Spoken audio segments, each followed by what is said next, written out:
네, 안녕하십니까. 저는 전북대학교 병원 호흡기 알레르기 내과의 박승용이라고 합니다. 제가 오늘 말씀드릴 내용은 잠복성 결핵, 특히 의료 종사자 분들한테 발생하는 잠복성 결핵의 진단과 치료에 대해서 말씀을 드리겠습니다. 최근 상급 종합병원에서 근무하고 있는 의료인의 결핵 감염 사례가 많이 보고되고 있습니다. 이러한 의료인들은 일반 환자들, 특히 접촉자들한테 굉장히 큰 영향을 미칠 수 있기 때문에 결핵이 발생할 경우 그 영향은 상당히 크다고 할 수 있겠습니다.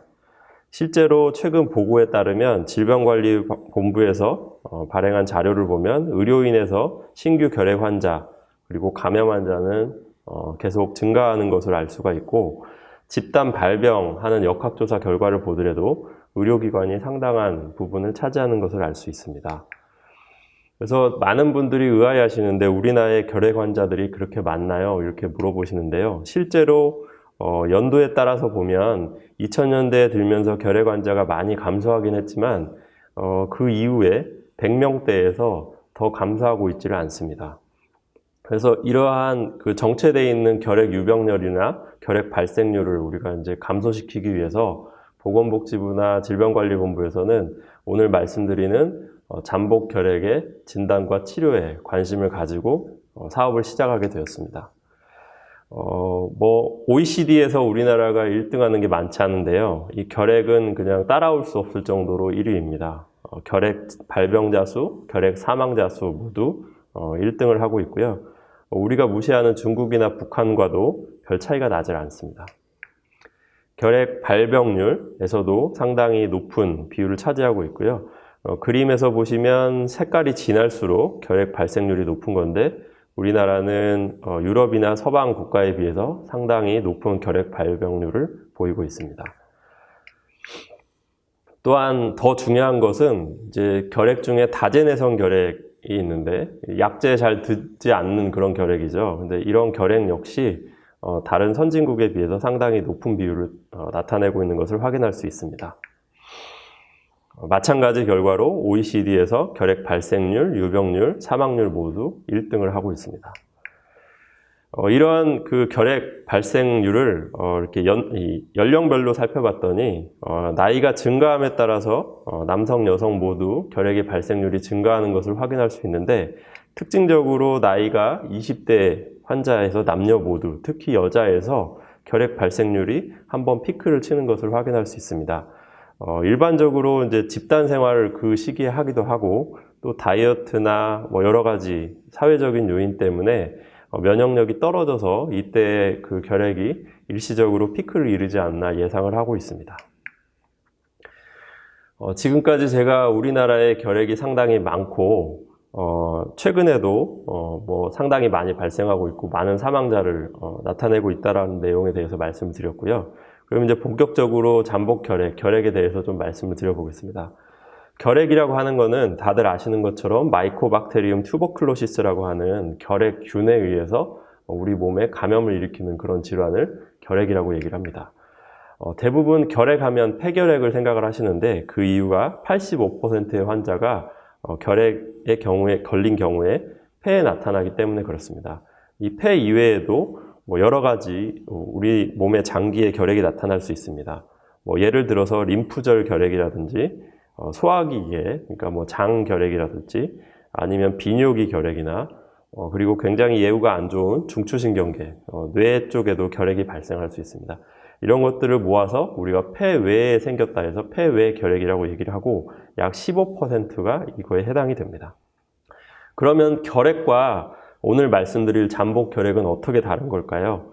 요거에 대해서 이해를 하시려면 우리가 인펙션과 디지즈라고 하는, 그러니까 감염과 질병에 대한 차이를 알아야 되겠습니다.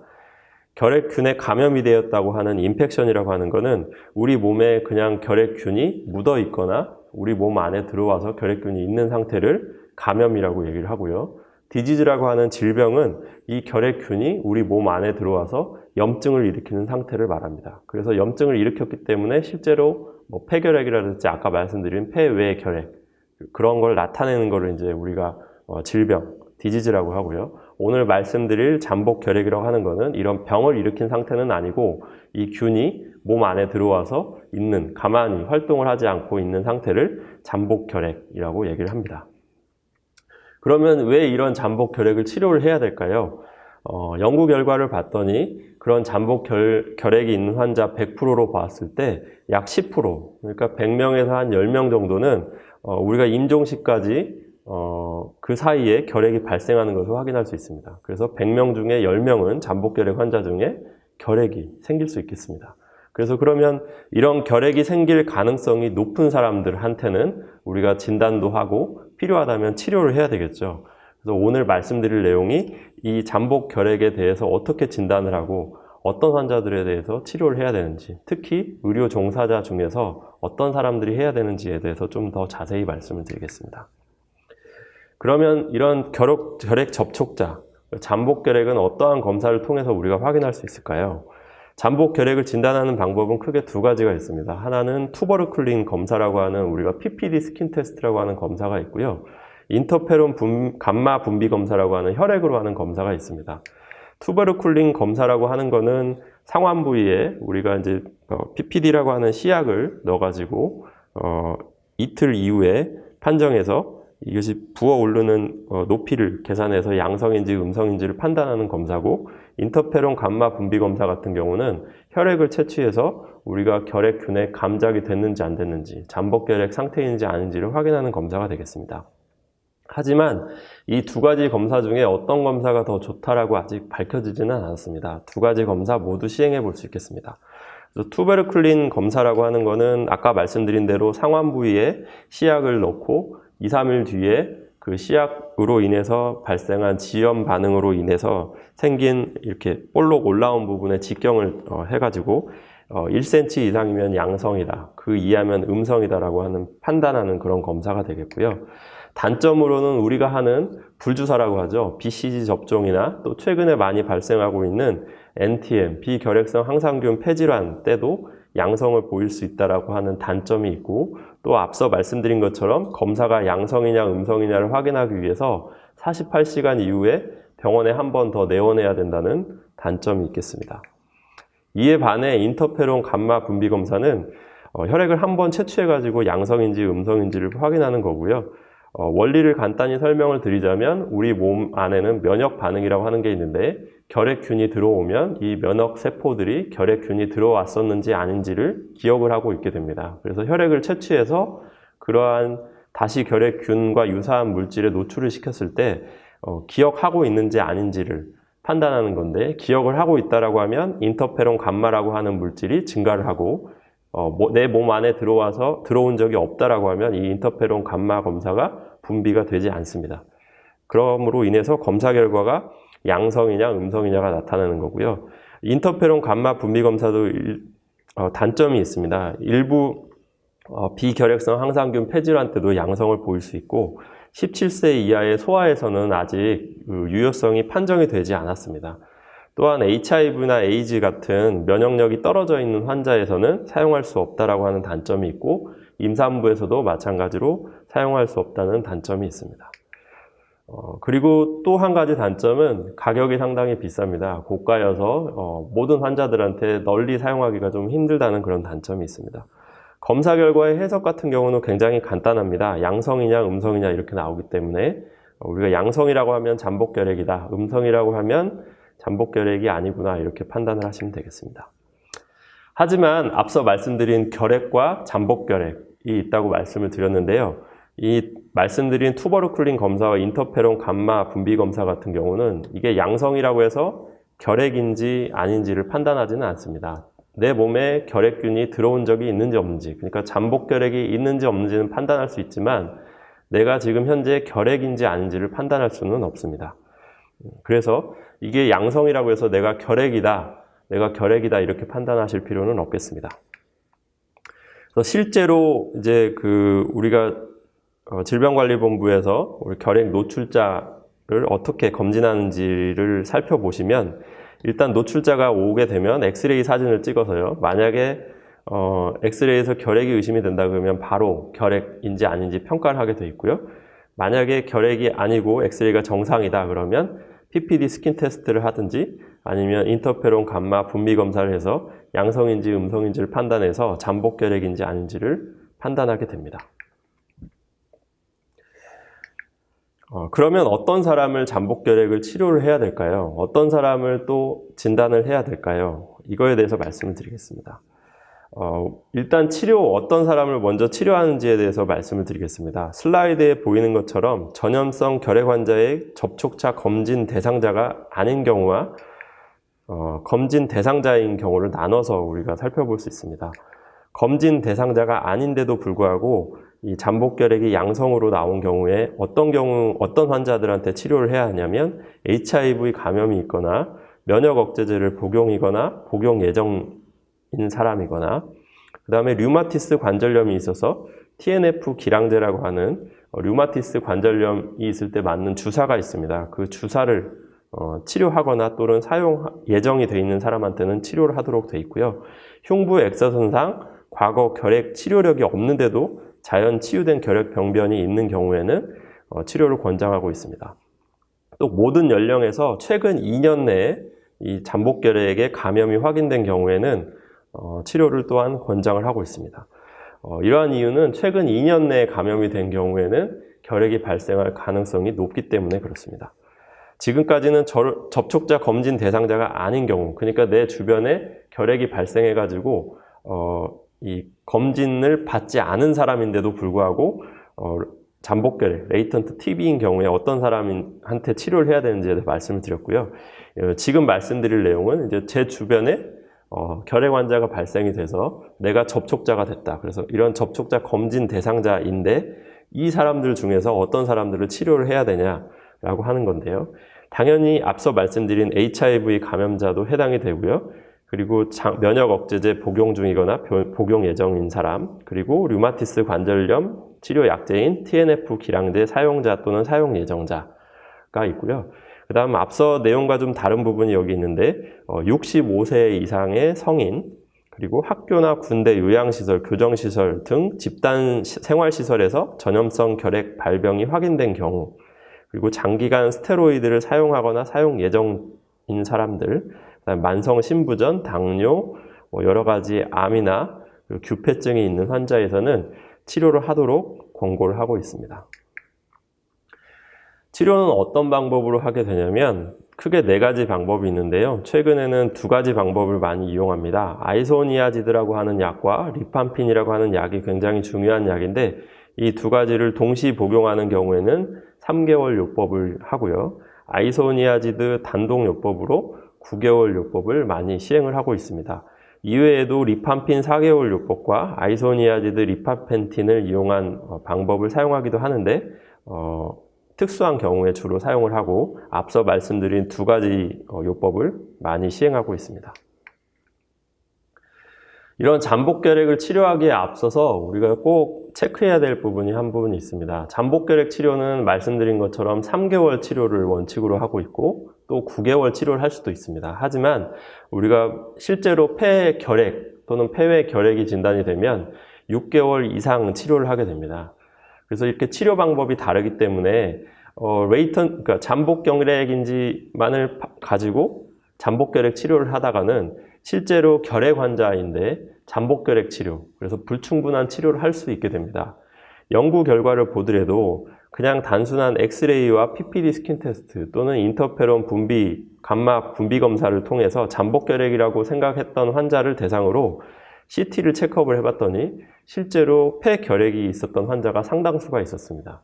그래서 말은 우리가 잠복결핵 환자를 단순히 엑스레이만으로 잠복결핵이다라고 판단하기보다는 가능하다면 또는 판정이 애매하다면 꼭 CT를 체크를 해서 CT상에 우리가 결핵인지 아닌지를 꼭 확인을 해가지고 결핵이라면 결핵에 맞는 그런 치료를 하는 게 중요하겠습니다.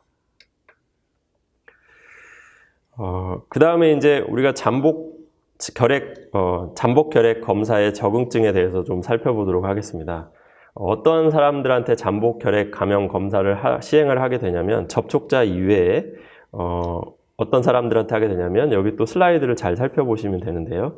전염성 결핵 환자의 접촉자, 결핵 발병 위험이 높은 군, 그리고 결핵의 감염의 위험성이 높고 결핵이 발생할 때 환자에 미치는 영향이 큰 의료인에서 시행한다고 되어 있습니다.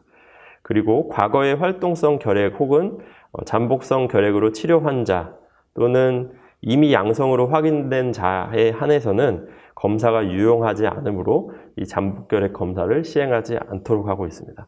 다시 한번 강조드리면 실제로 전염성 결핵 환자하고 접촉한 사람, 그리고 결핵 발생률이 높은 사람, 그리고 위험성이 높고 실제로 생겼을 때 환자들한테 미치는 영향이 큰 의료인에서는 잠복결핵 검사를 하도록 시행을 하고 있습니다. 잠복결핵 환자의 접촉자 검진 대상자가 아닌 경우에 우리가 의료 종사자에서 하도록 되어 있는데요. 이러한 의료 종사자에서 진단된 경우에는 주기적 PPD 스킨 테스트 또는 인터페론 분비 검사에서 양전이 확인된 경우, 그리고 최근 2년 내 결핵 환자와 접촉력이 있으면서 잠복결핵이 양성인 경우, 그리고 1군, 2군 대상자, 1군, 2군 의료기관 종사자에서 잠복결핵이 양성인 경우에 치료를 하도록 권고를 하고 있습니다. 그래서 1군, 2군, 3군, 4군 이렇게 의료기관 종사자를 분류를 했는데요. 실제로 1군은 결핵 환자를 검진, 치료, 진단하는 의료인이나 의료기사, 저 같은 호흡기내과에서 근무하는 사람들이 되겠죠. 그리고 2군 같은 경우는 면역력이 약해서 결핵 발병 시에 중증 결핵의 위험이 높은 환자와 접촉을 하는 의료인, 그래서 신생아실이나 신생아 중환자실 또는 분만 의료기관이나 조산원 또는 장기이식병동이나 혈액암 병동, 투석실, 그리고 HIV 관련 부서에서 일하는 그 의료인을 2군으로 분류하고 있습니다. 그래서 1군이나 2군으로 분류된 의료인에서는 잠복결핵이 양성이라고 판정된 경우에 치료를 하도록 권고를 하고 있습니다. 지금까지 말씀드린 부분을 요약한 표가 되겠고요. 시간이 되실 때 천천히 읽어보시면 되겠습니다. 그래서 이러한 그러면 잠복결핵이 얼마나 우리나라에 많은지를 실제로 국민건강영양조사 결과를 토대로 살펴보면 10대와 20대는 10% 미만인 것을 확인할 수 있지만 30대 이상에서는 거의 50%에 육박하는 것을 확인할 수 있습니다. 그래서 둘 중에 하나는 양성인 거죠. 30대 이상에서. 그래서 내가 잠복결핵 양성이라고 해가지고 큰일 난 게 아니고 우리나라에서는 상당히 잠복결핵 환자가 많구나 이렇게 생각을 하시고 관심을 가지고 필요하다면 치료를 받으시면 되겠습니다. 실제로 저희 병원에서 한 연구 결과를 살펴보더라도 의료인을 대상으로 우리가 인터페론 감마 분비 검사를 시행했는데 35세 이상이냐 이하냐에 따라서 반응률이 35세 미만의 경우에는 12% 정도였는데 35세 이상의 경우에는 40%가 넘었습니다. 그래서 국민건강 앞서 보여드렸던 국민건강 영양조사 결과와 유사하게 나이가 증가된 환자에서는 상당히 많은 비율이 잠복결핵 양성인 것을 확인할 수 있었습니다. 그리고 진료를 하다 보면 또 많이 물어보는 것이 잠복결핵 환자는 격리를 해야 되나요? 전염성이 있나요? 이걸 많이 물어봅니다. 하지만 앞서 말씀드리면 이 잠복성 결핵 환자는 격리가 필요 없습니다. 잠복성 결핵이 맞다면 전염력이 없기 때문에 굳이 격리를 하시거나 식사를 따로 하시거나 수건을 따로 쓰거나 이걸 자주 물어보시는데요. 그러실 필요가 없습니다. 실제로 호흡기 결핵 환자의 전염성에 관여하는 요소를 보면 캐비티라고 하는 공동이 있는 그런 심한 결핵이거나 도말검사 양성인 결핵 환자에서 전염력이 상당히 높습니다. 또한 기침과 같은 호흡기 증상이 많은 경우에 전염력이 높은 것으로 되어 있고요. 이러한 전염력이 높다고 하더라도 2주에서 3주 정도 항결핵약제를 치료를 하면 전염력이 100분의 1 정도로 감소하는 것으로 확인할 수 있습니다. 그래서 실제로 제가 외래에서 치료를 하다가 보더라도 잠복결핵 환자는 전염력이 없기 때문에 격리를 하실 필요가 없고요. 지금 말씀드린 거는 폐결핵 환자에서 말씀을 드리는 겁니다. 폐결핵 환자도 2주 정도 치료를 하면 전염력이 거의 없기 때문에 일상생활 하시는데 크게 제한이 없습니다. 그리고 또한 아까 결핵에는 폐결핵과 폐외결핵이 있다고 말씀을 드렸습니다. 지금 말씀드린 폐결핵, 후두결핵과 같은 이런 저희가 호흡기관과 관련된 이쪽에 발생하는 결핵 같은 경우에는 감염력이 있지만 림파절 결핵이나 여러 가지 다른 장결핵과 같은 그런 폐외결핵은 전염력이 없습니다. 그래서 그런 림파선 결핵이 있다고 해서 내 친구가 그 접촉자가 결핵 검진을 받을 필요는 없습니다. 이렇게 이제 그러면 격리가 필요하고 전염성이 높은 환자를 대할 때는 어떻게 해야 될까요? 이 결핵균은 공기를 타고 전파를 합니다. 그래서 음압병실에서 치료를 해야 되고 1인 병실에서 치료를 해야 되며 거기에 이제 우리가 치료가 필요하거나 뭐 간호가 필요한 경우에는 N95 마스크라고 하는 개인 보호구를 잘 착용해야 되겠습니다. 슬라이드를 보시면 뭐 한 번쯤 보셨을 만한 그런 마스크고요. 어떻게 꽉 맞게 잘 착용하는지에 대해서 잘 읽어보시고 하시면 되겠습니다. 그러면 언제 격리를 해제할 수 있나요? 또 많이 물어보는데요. 앞서 말씀드린 것처럼 최소 2주간의 결핵 치료를 시행을 해야 되고 임상적으로 호전을 보이면서 도말 검사에서 음성으로 확인이 돼야 우리가 격리를 해제를 할 수가 있습니다. 또 도말 음성 환자의 경우에도 최소 1주 정도 결핵 치료를 시행해야 우리가 격리를 해제할 수 있습니다. 퇴원 같은 경우에는 아무래도 이게 전염성 질환이고 6개월 이상 약을 복용해야 되기 때문에 관리 간호사와 연계돼 가지고 외래에서 적절하게 결핵 치료가 가능한 환자인지 아닌지를 판정해야 되고요. 또 환자의 집에 6세 미만의 소아가 있는지 아니면 면역력이 떨어져 있는 어떤 환자들이 있는지 없는지, 그리고 환기가 잘 되는 환자가 따로 있을 만한 독립된 공간이 있는지 없는지를 판단해서 퇴원을 고려할 수 있겠습니다.